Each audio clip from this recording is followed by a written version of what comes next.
Now at 6 and streaming on CrossroadsToday.com, Representative Michael Cloud weighs in on Trump's assassination attempt. Reporter Darius McCormick has the story.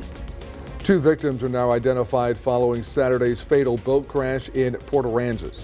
And several residents in Matagorda County can receive financial aid following Beryl.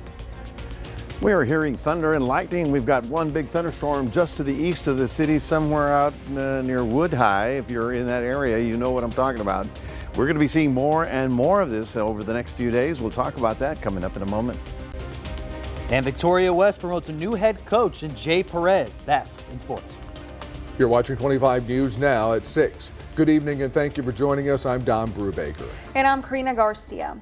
Victoria County deputies arrested a 37-year-old man Tuesday. Adam Gomez of McAllen is charged with human smuggling. He is in the Victoria County Jail in lieu of a $40,000 bond. Victoria police arrested a 37-year-old man Tuesday. Jonathan Smith of Rockport faces 4 charges, including evading arrest with a vehicle and a burglary of a home charge from Calhoun County. He's in the Victoria County Jail in lieu of $53,500 bond.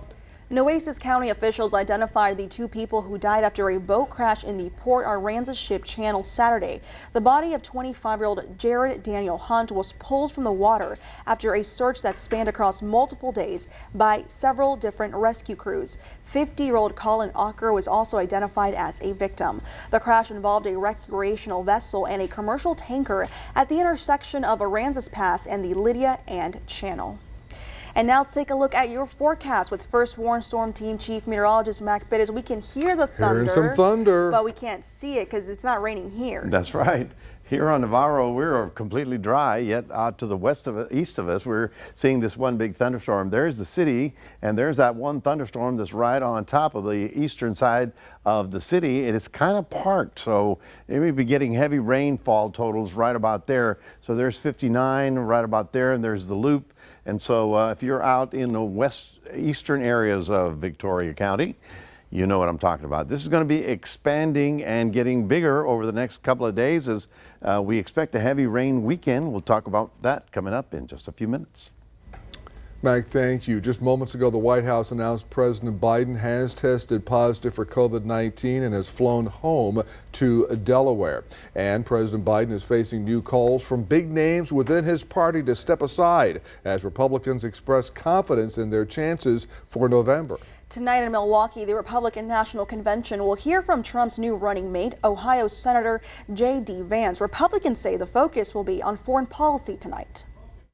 Former President Donald Trump walking through the convention site in Milwaukee this afternoon, preparing to accept his party's nomination Thursday, while President Biden is facing new calls from inside his own party for him to step out of the race. High-profile Congressman and California Senate candidate Adam Schiff, a longtime Biden ally, now also saying that Biden needs to pass the torch. I do not think he is the best person to go into this election. I think if he is our nominee, I think we lose. Democrats now planning to hold a virtual vote the first week of August in their nominating process. Sources telling ABC both Senate Leader Chuck Schumer and House Leader Hakeem Jeffries pushed for this timeline. A poll taken last week and released today by the Associated Press found 65% of Democrats said Biden should withdraw. But on the campaign trail yesterday, President Biden said he's not going anywhere. I think I've demonstrated that I know how to get things done for the country. There's more to do, and I'm reluctant to walk away from that. Tonight, Trump's new running mate, Ohio Senator J.D. Vance, set to address the Republican National Convention, speaking earlier today at a fundraiser, his first since joining the ticket. We're going to get out there and try to fire up the crowd tonight and make the case that we have got to reelect President Donald J. Trump to the White House. Vice President Kamala Harris releasing this video, calling Vance a rubber stamp for Trump's agenda. Make no mistake, J.D. Vance will be loyal only to Trump, not to our country. And unlike Mike Pence, Vance said he would have carried out Trump's plan to overturn the 2020 election. Earlier today at a press conference in Milwaukee, Democrats pointing to Senator Vance's hardline position on abortion. And tonight here at the convention hall, we know the focus will be foreign policy. That's an issue where Senator Vance, as an isolationist, has really disagreed with the more traditional Republicans in his party. Mary Alice Parks, ABC News, Milwaukee. Now, on the Trump assassination attempt, the Secret Service said Wednesday the objective is to evaluate what it called its process for securing Trump's campaign event last Saturday. 25 News Now reporter Adarius McCormick spoke with Representative Michael Cloud about the investigation into that assassination attempt. Now, Adarius, what did you uncover? Representative Michael Cloud sits on the U.S. House Committee on Oversight and Accountability, where he and the committee investigates the federal government. Now on their agenda is the shooting at Trump's rally. As the investigation unfolds, the committee points their finger to the director of the Secret Service, Kimberly Cheatle. In an interview with ABC, Cheatle herself said the shooting was quote-unquote unacceptable. Cloud agrees with this sentiment, and he says she needs to resign from her position.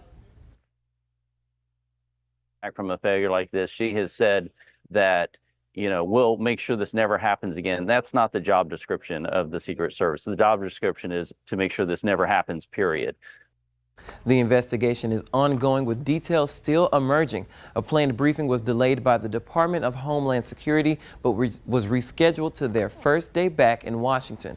Also, the newest development in the investigation is a subpoena for Kimberly Cheatle to appear before the committee Monday.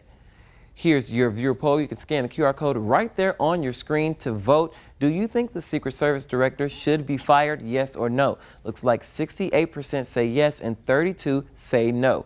We want to hear your opinion. Come to crossroadstoday.com/vote to take part, and we will have an update on 25 News Now at 10. Also, Representative Cloud and I discussed the investigation, Trump's choice for vice president, and more. Go to crossroadstoday.com to see our full conversation. Back to you guys at the desk. Darius, thank you. And an Austin area community gathered Tuesday night to remember the victims of Saturday's assassination attempt on Donald Trump.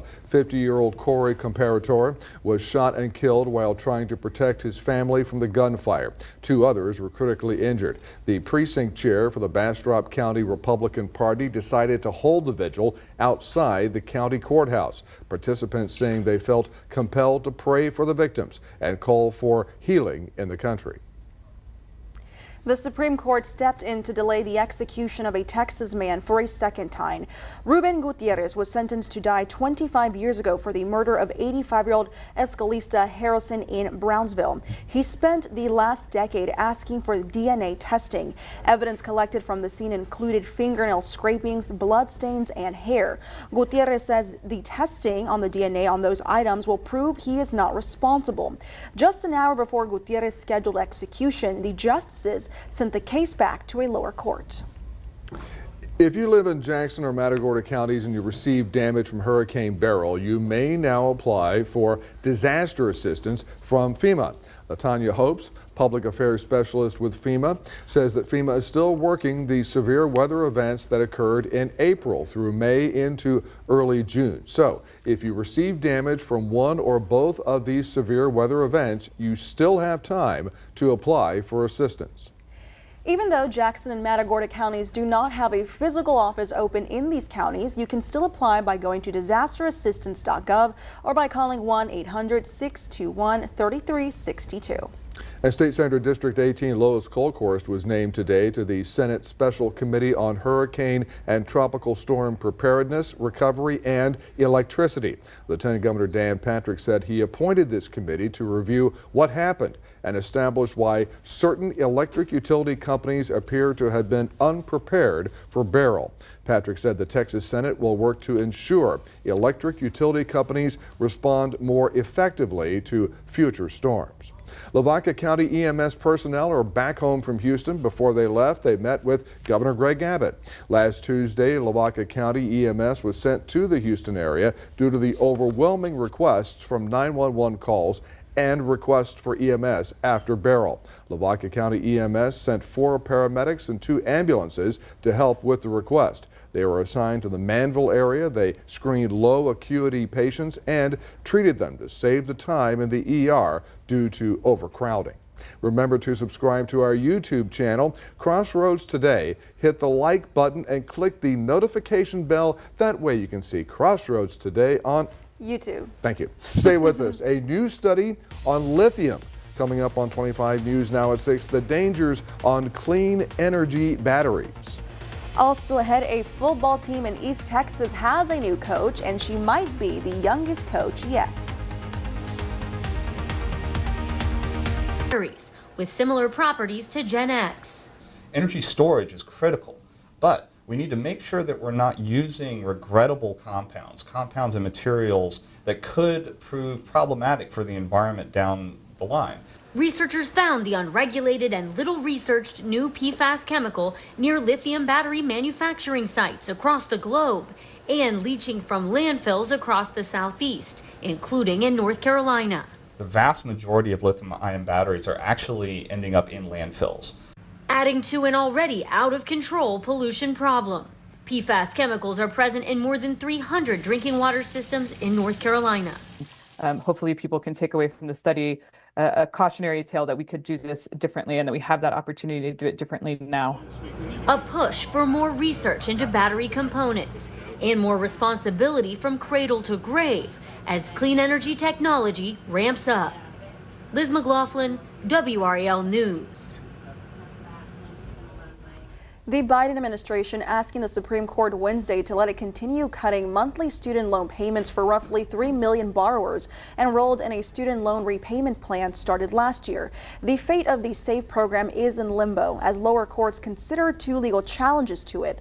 Lawyers for the Biden administration told the High Court on Wednesday that it should keep in place the order that let the program move forward in the first place. Now, an East Texas girl is looking to follow her father's footsteps. In Mount Pleasant, head football coach Joe Cluley has 3 daughters, the oldest of which hopes to one day join him on the sidelines. 1, 2, 3, family! There you go, Joe. At Mount Pleasant, Kate Cluley isn't just the coach's daughter. She's the coach. Go work. There you go. Get there. Oh, he dropped it. There you go. Winner right there. Only 2 push-ups. Kate is just 11 years old, but her dad, head football coach Joe Cluley, says she began showing interest in football when she was just 6. An interest that goes home with Dad. We'll watch some film. She started getting on the board some and drawing up some stuff on the board and stuff like that. And, learning the rules. And obviously she doesn't play football, so learning the rules is a big thing. It's something that we're kind of going over now. And we talked about stuff last night. NCAA football came out, so we played NCAA football last night. We're calling different defenses and offenses and just having fun with each other. So it's really a neat deal. She's even running her own drills here at the Tiger Youth Camp. You better go! A video taken of Kate coaching at another camp was posted by Dave Campbell's Texas Football. As a dad to 3 daughters, it's not something Coach Cluley expected. It's been a really cool experience, and then our kids here at Mount Pleasant have totally embraced, not just Kate, but our family, but they've embraced what they call the real Coach Cluley. If you ask Kate, her coaching philosophy is simple. What's your favorite part about this? Winning. Her dad says she does have big plans. Plans as big as Texas. There's women that are now in NFL spots and college spots, and one of the things Kate talked about is she wants to be the first ever head football coach as a woman in the state of Texas, and so that's what I want for her if that's what she wants, and so I'm going to do everything in my power to make sure that happens. JD Conti, KLTV 7 News. Speaking of football, players from the Texans joined cheerleaders and the team's mascot for a surprise visit to the United Way of Greater Houston this week. The visit was to thank United Way employees for their tireless efforts during Hurricane Beryl. The organization worked overtime responding to emergency calls on a 211 helpline that provides support for utility, housing, public benefits, and food assistance. Texans players Jimmy Ward and Jake Hansen and retired player Earl Mitchell took part in the event. Well, good afternoon, everybody. We've had a fairly heavy thunderstorm on the east side of the city the past couple of hours. It's still raining in that area. On Navarro Street, it's completely dry. I don't know what's going on, but we're going to take a good look at it coming up in just a moment. Stay tuned. Victoria City, and we'll zoom in real close, and you can see that big one thunderstorm that is just holding right about there. Now you can see here's the 77 bypass over to 59, and you can see how it's on that side of the freeway, so it's coming down fairly hard there for the past couple of hours. So I'm thinking it's Bloomington, it's Telferner, and maybe even Wood High, those areas, you're getting all the rain. In the city, we haven't gotten much. just some clouds, but it's good to get something. We were up to 96 this afternoon before the clouds and the thunder shower began. So far, we haven't had any official rainfall in the gauge, but there's that one thunderstorm, and this is part of the sea breeze. They kick off and they start moving northbound. This is not really the big event that I'm looking at for the next couple of days. It's going to give us some pretty steady rainfall for the next few days. So once again, we're looking at that, and we'll move on forward to see what else is going on. You can look up the road to Highway 59 all the way to Houston, and they got some sort of activity. Hard to believe. You're not going to believe me when I tell you this. There's a cold front moving into North Texas in the middle of July. That's awfully weird. A very, very brave frontal system trying to move in. It's not really a cold front, but it is a different air mass, and it's just enough to trigger off this line of storms right off the Red River in the Oklahoma border, as you can see right about northeast Texas. And this activity is going to drop south, and this is going to be the beginning of our period of time, about 4 or 5 days of unstable weather that's going to give us additional showers. The cold front is moved all the way down into the Ohio Valley. Again, this is not cold, but it is a slightly drier air mass. Here's, of course, the little thunderstorm I was talking about that continues out on the western side of the city, right about there, eastern side of the city. Here's 77 downtown, and we're just not getting any here. So the big difference is, pardon me, the Dome of Doom, or the heat dome, is backing up to the west. And as it does consolidate over here, it's going to allow lower pressure to develop along Texas and along the coast. So that means that without that big dome on top of us, we have an atmosphere that's loose or unstable. And so every afternoon, we're going to see big showers develop over the next couple of days, probably 4 or 5 days. Pardon me. Here's that cooler air that is in the Midwest. This is a far cry from where they were a couple of days ago. They're very happy for that. But you can see the high temperatures tomorrow will be all out in the 90s and 100s to the west while they're doing well. The little frontal system, of course, is dropping down into Texas. It's going to be the focusing mechanism for some stormy weather for Thursday, and then again in the afternoon, and then all of a sudden we're in an unstable air mass, and that's going to continue. So for tomorrow, look for a couple more afternoon showers developing down along the coast and also in the inland areas as well. But look at this. As we get to Saturday, Sunday, the rain chance goes up to 60 and 70%. So we may be in a daily afternoon thunder shower kind of scenario for the next 7 days. That's your 7-day forecast. We'll toss it back. Oops, don't forget we have a QR code. Love for you to scan that. Put Crossroads Today on your phone, and we'll toss it back to Karina. All righty, now here's Sports Director Max Williams. Thanks, Karina. Ryan Steele and Kason Coley represent Victoria East in the High Plains Shootout. That's coming up in sports. Stay with us. Steele and Kason Coley are competing in the High Plains Shootout in Eden, Oklahoma. I sat down with both players to discuss the event and how they made Victoria proud. Victoria East baseball just came off one of the best postseason runs in program history, advancing the Class 5A regional semifinals. However, this is not the only accomplishment Titan baseball's had this summer. Two players and outfitter Ryan Steele and catcher and coach's son, Kason Coley, got selected to play in the High Plains Shootout in Eden, Oklahoma.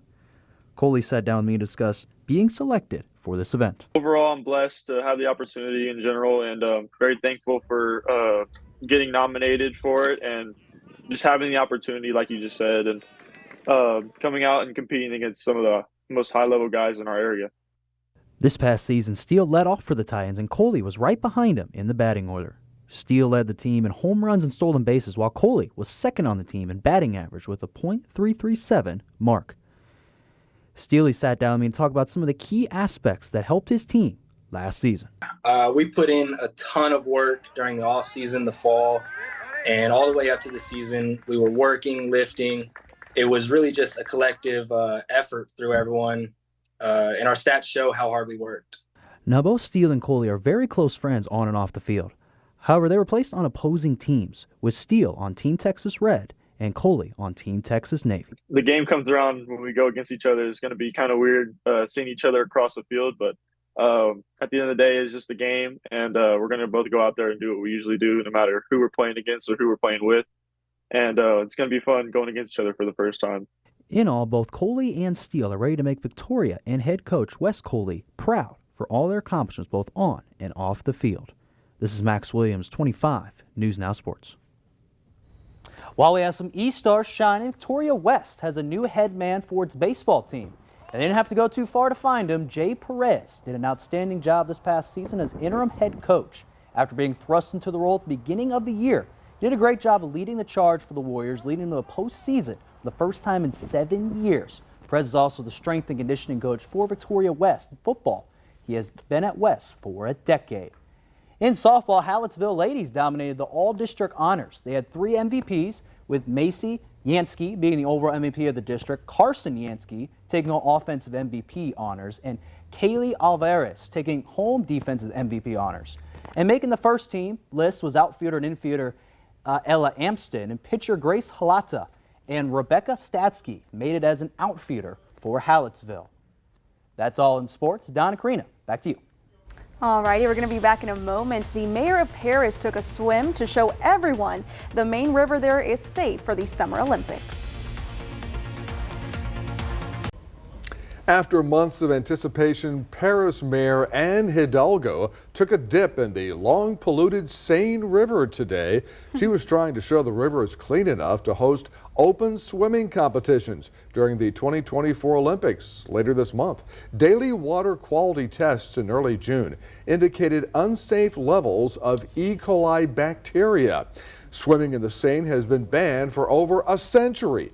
Since 2015, organizers have invested $1.5 billion to prepare the Seine for the Olympics. And I don't know if swimming in that you would be called sane, but the river is called Seine, so that's all that we need to know. It's sane for today. It's sane for today, yes. Well, we have 5 locations where our hurricane tracking guide can be picked up. Go to crossroadstoday.com, click on weather, hurricane tracker, and you'll see it on your right below Storm Prep 2024. Matt, question for you. There's not much activity in the Atlantic right now. Has that been because of Saharan dust? Yeah, right after Beryl passed through, we got a big bloom of Saharan dust that sort of helped cut it down. But everybody, you know, it's early in the season. We've got all of August and September, so it's probably going to come back. We are looking at the Doppler radar because of that one thunder shower. It's on the east side of the county. It's coming down heavily out there, but that should be decreasing in the next hour or so. Your high temperature tomorrow should get you up to 92, but then again, folks, I'm expecting it to be a rainy weekend with a daily afternoon thunderstorms. Take that storm and multiply it by 10 for the next 4 or 5 days. So it looks like a soggy period coming in, even though we don't have a thunderstorm. We may get more rain out of a thunderstorm than we did out of Beryl. I figure. All right, Mac, thank you, and thanks for joining us. We hope to see you back here tonight for 25 News Now at 10.